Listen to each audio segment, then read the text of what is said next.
The new era is upon us. Walt Weiss is the new manager of the Atlanta Braves, and I'm here, Barrett Sallee. Of course, Chris Dimino there, Braves Central, coming your way to break everything down. Chris, a long, exhaustive process ended up with Walt Weiss being named the manager, a guy who was 5 feet from Brian Snitker virtually every day of the year. The Braves' way is continuing. What do you think?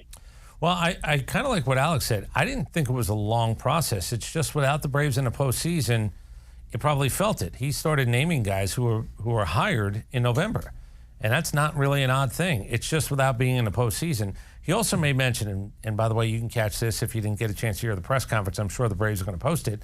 You can actually hear him say that you can speak to people during the postseason. It's not like you have to wait. But if you look back, Stephen Vogt, I think, was Pat Murphy. They were both hired in November. Murphy might have been November 15th. Vogt might have been November 3rd. So this is not odd. But because the Braves weren't in the postseason and you ended up hiring a guy who was here, I think people think that it was long, arduous, and it was a bunch of other things. I never felt that way. Like, I never really felt a rush. I just didn't know how deep and how many people they were actually going to speak to or did speak to. And let's just say, in typical Alex Anthopoulos fashion, he wasn't going to give us that answer when everything was all said and done anyway. No, it was asked, and he didn't. But he did say that things kind of got going in a big way over the weekend. Talked to a few people over the weekend. Actually talked to people Monday morning before naming Walt Weiss the manager Monday evening. And I thought it was interesting because he did say that he told those people that he spoke with on Monday that he was sort of leaning toward Walt anyway. So it does make me wonder, and we're never going to get this information, but it makes me wonder who those people were and what the answers to the questions that Alex asked were. Because if he was leaning toward Walt, then I guess it makes sense that this is going to be the same sort of clubhouse, because I want to know if, I'm not saying it was Danny Lehman, but somebody walks in or goes into a Zoom meeting with Alex and says, I want to clear everybody out and I want to do this my way. For some franchises, that might be a good thing. For the Braves, it is a terrible idea. So we do get Walt Weiss, a guy who's managed before. I thought it was very interesting. I asked him during the press conference how he has evolved with baseball over the course of his career, specifically since his career began as a head coach, as a manager, I should say, with the Rockies. And he said flat out, look, I love this advanced analytics. I want to have all this information. It's a game of feel, but also the information that's provided to me is very, very useful in a variety of different ways. So Braves country wanted some different kind of blood, a fresh blood, a new voice. Walt Weiss is not a new voice in the sense that he was physically there with the Braves, but it did to me, Chris, feel like that when he was asked a lot of these questions, Walt Weiss felt a lot younger than 61. He did feel like he was going to breathe new life and breathe a breath of fresh air into this franchise. Well, again, if what you wanted was, and I just said it, new energy. It's whether that's what people said. I paraphrased what a lot of people said.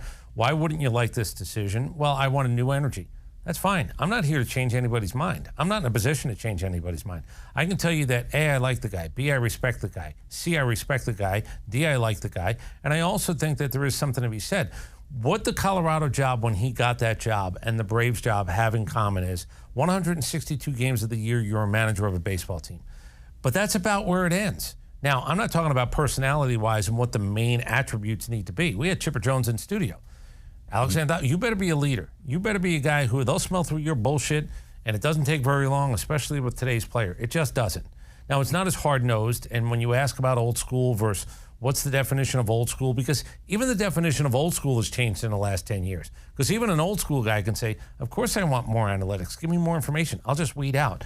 10 years ago, 15 years ago, old school would have been, oh, it's all bullshit. I'll tell you who can play because I know. And there's even an evolution in that. My point is, when he took the Colorado job, the franchise was coming off the worst year the franchise had ever had. And that's called a total rebuild. That's not what's happening here. While his job to find a way to win games, to make sure the player's in the best position, there's a symmetry to that with here in Colorado. But he said the expectation and the bar is nowhere in the same stratosphere. The expectation here is to come win. There are parts and pieces, and this team has won. In Colorado, they hadn't won in a while. They were coming off lousy years. The ownership group and everything else was just what they were going to be able to do, what you were going to be able to sign as free agents. That's not the case. Now, are there salary restrictions? Sure. Is this the first domino in what now I believe becomes Alex Anthopoulos' offseason of spotlight more than any other offseason he's had? Yeah. But you have a guy that I think, and I say it all the time, my analogy is my manager is the jockey. And here's what you can't do as a jockey. Whether you have a good horse or a shit horse, you can't get boxed in. Can't break too soon. Can't break too late. Can't know the competition and all of a sudden find yourself in a position where you're out of gas or you never gave yourself the best chance to win. The players are horses. Now it's up to Alex Anthopoulos to figure out who are the best 26 breaking camp and then who are the other 15 to 18 to 20 that you're going to need over the course of a season. Do you have them in play? And do you give your manager and his staff enough horses to actually go and be what it is everybody around here wants them to be?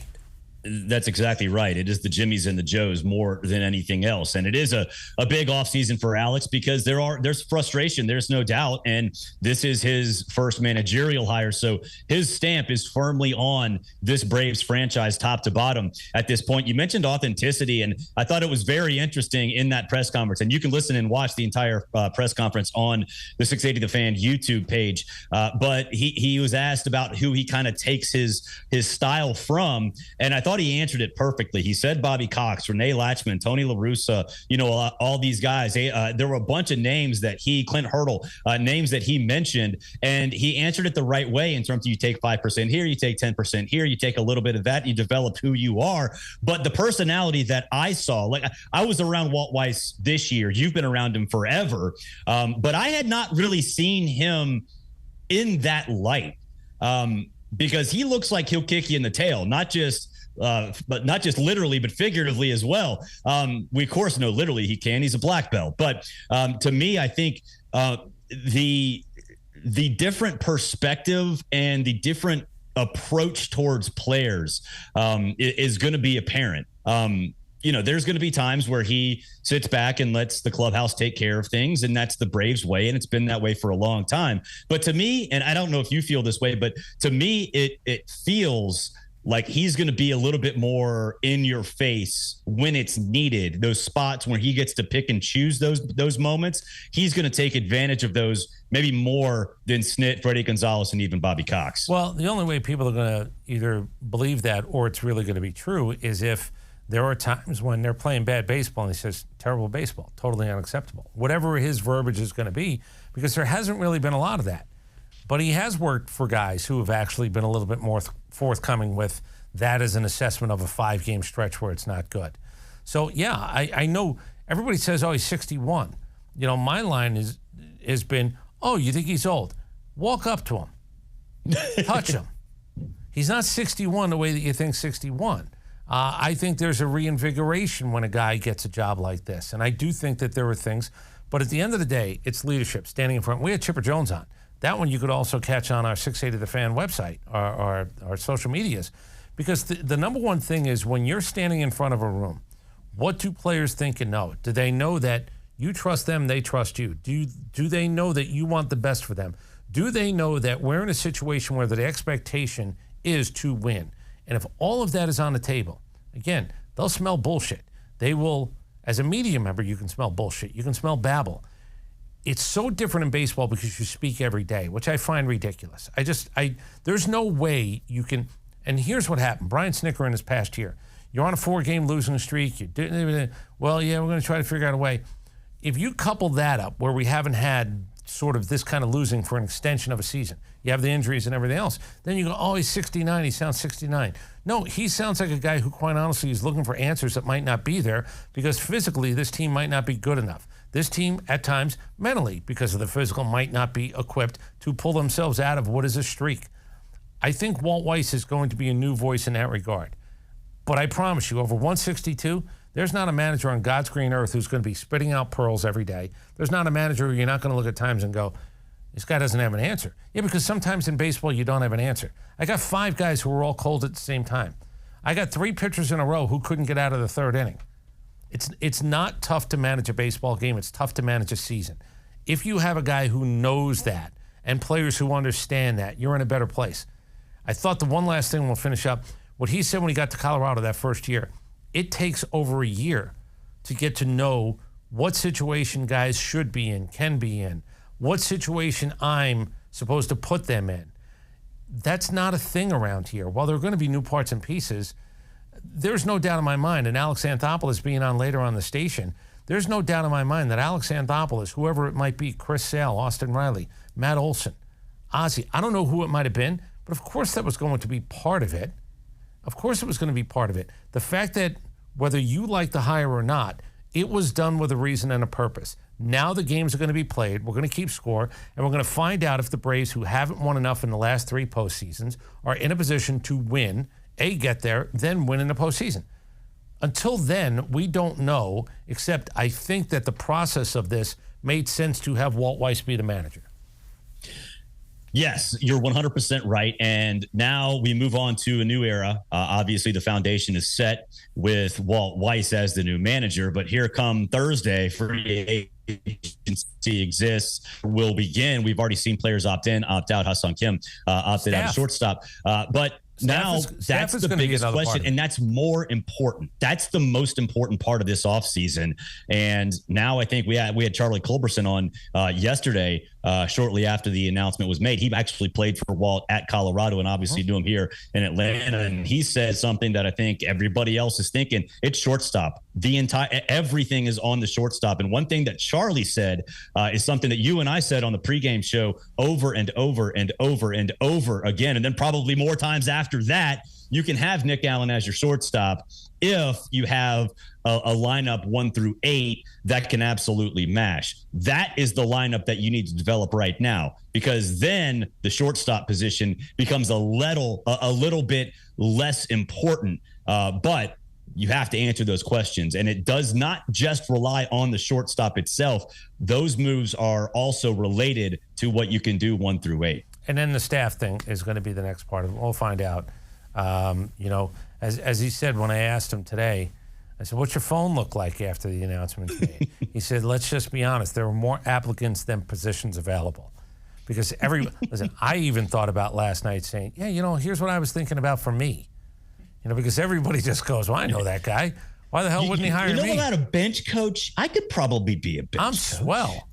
Why wouldn't Walt Weiss hire me to do something? So, yeah, you got to get through that. I just like the fact that the first domino is now fallen and everything else now will come into play. And Alex Anthopoulos, who I think was in mindset this morning, and rightfully so, this is the Walt Weiss press conference starting this afternoon here on our station, and maybe going forward. While he's not going to give you everything, because that's just not, hell, he's hardly going to give you anything. But he's not going to give you anything. He is transparent when you ask him direct questions at times with, hey, here's why this happened. We're not in the here's why this happened, but there is, to me, it's fair 5 hours after, that was Walt's press conference time. Now we're into off-season general manager time. What are you going to do? What do you think needs to be done? That's all going to be a part of it now, and I think that starts as early as this afternoon.